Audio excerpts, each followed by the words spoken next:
Former Trump advisor John Eastman got called out by his at one time employer for being what they called an embarrassment to the country, and I couldn't agree more.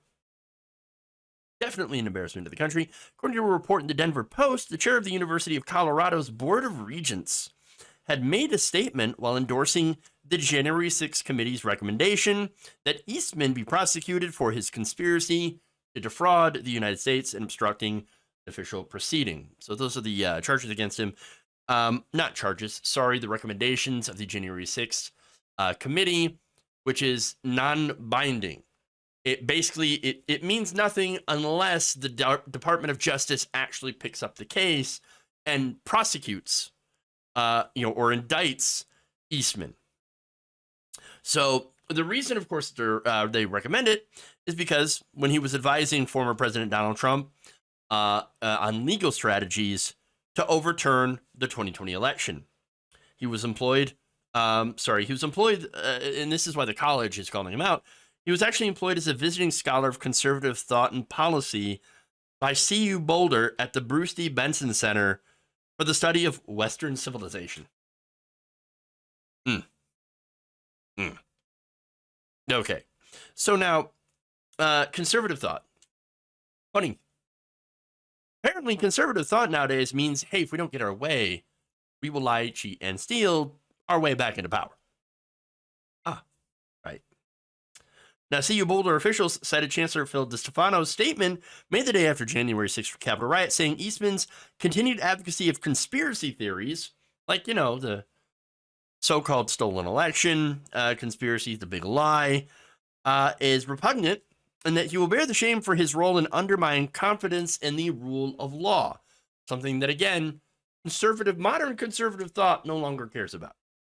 Okay. Now, CU Regent Chair Leslie Smith, who I note is a Democrat, said Monday that Eastman has not been affiliated with CU for some 20 months, and that his conduct in the weeks preceding January 6th and on that day were shameful, and it certainly does not reflect CU's values, and added, quote, "He is an embarrassment. We respect both the January 6th committee's right to make a referral to the Justice Department and the department's ability to evaluate the evidence to determine whether to seek charges against him." So now the question is, will they seek charges? Interesting. That's an interesting question. I will endeavor to answer it.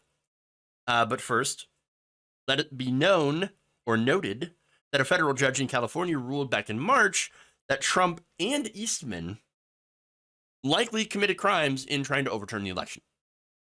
Eastman had used his CU email account to advise Pennsylvania lawmaker Russ Diamond on how to challenge the state's electors and put in, of course, fake electors. That's according to records submitted by Congress by the Colorado Ethics Institute.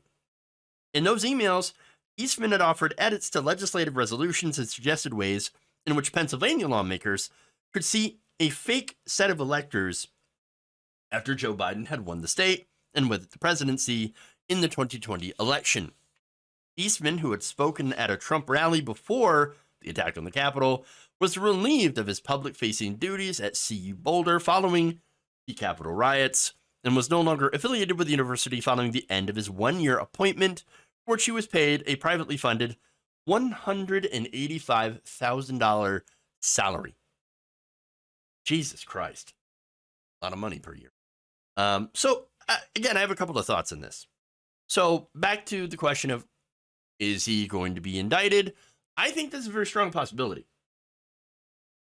And why do I say that? Well, it's actually because he's not very well known and very powerful. He's an obscure lawyer and former Trump advisor. He most certainly does not have that much influence and wealth in Washington. I just said, $185,000 salary. That's a lot of money. Then you're looking at Congress, which are incredibly rich. They're millionaires. So, not compared to everyone else, especially Donald Trump that's involved, he has very little power, very little wealth, very little influence in Washington. And so that right there, I think it's going to make a big difference. That, and of course, what he did. Eastman again wrote the memo claiming that former Vice President Mike Pence had the authority that he did not have to delay or reject the certification of state electors, allowing, of course, these groups of fake electors to come in. According to Greg Jacob, Pence's former counsel, Eastman acknowledged 2 days before January 6th that his plan actually wasn't legal, wouldn't have held up in court if Pence had followed through, and would have violated the Electoral Count Act. Now, he knows this, but he did it anyway. The fact that he wrote it, knowing this, and pushed that strategy, yes, that will certainly mostly mean indictment. I mean, look, if you're Merrick Garland, you're looking at this guy and you're like, oh, this is a layup. Yes, let's go indict. We got the evidence. Now, for conservatives, I don't think most conservatives are going to care if John Eastman gets indicted. That makes it an even easier win for Garland, who I think is genuinely afraid of conservatives. So I don't think, I don't think they're going to care. Donald Trump certainly is not going to care. And so, again, it makes it easy for Garland to get a small win, which, of course, is, corporate media. They're going to hype it up as a massive win, when in reality, Donald Trump is really the one that needs to be focused on. Now, my second thought here is, ironically, we have all these allegedly smart people doing some very stupid things. I don't think a lot of people think about this. Wait a minute, what? How could smart people do such dumb things? Well, I mean, it's actually pretty easy. Look, it makes sense that, yes, smart people do dumb things all the time. And the reason they do these dumb things is because they're blinded by power. They crave this power. They crave any way to get this power, money and influence. The pursuit of power can make even the smartest people do the dumbest things imaginable. Look at all the educated people who have backed Trump and paid the price for it. I know we focus on the uneducated, right? Because, Trump famously loves the uneducated. But look at people like Michael Cohen. Michael Cohen was a very smart lawyer, fixer, very educated, right? But he's also kind of a scumbag. I mean, again, you don't become Donald Trump's fixer without being a bit of a scumbag, even if he's a reformed scumbag. And the reason he did it is because he wanted money and power. And guess what? He went to prison for what he did for Trump. And so look at all these other highly educated people, who went through the education system.